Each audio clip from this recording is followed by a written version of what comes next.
Welcome all to சரிதா சமையல். இன்றைக்கி நம்ம சமையலில் நல்ல மொறுமொறுப்பான பச்சரிசி மாவில் ஓமப்பொடி எப்படி பண்ணுறதுன்னு பார்க்கலாம். இது பண்ணுறதுக்கு ஃபஸ்ட்டு ஒரு அகலமான பாத்திரம் எடுத்துக்கலாம்.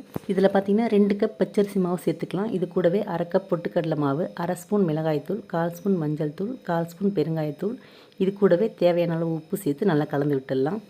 அடுத்து இதில் 1/2 ஸ்பூன் ஓமத்தை லைட்டாக கையில் நசுக்கிட்டு கொஞ்சமாக தண்ணி ஊற்றி 10 நிமிஷம் ஊற வச்சுட்டு இந்த மாவில் வடிகட்டிடலாம்.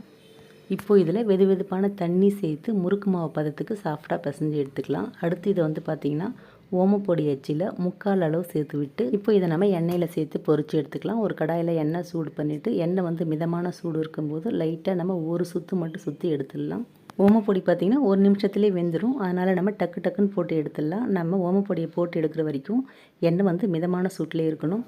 அவ்வளோதாங்க, ரொம்ப ரொம்ப சூப்பராக நமக்கு பச்சரிசி மாவில் நல்ல மொறுமொறுப்பான ஓமப்பொடி ரெடி.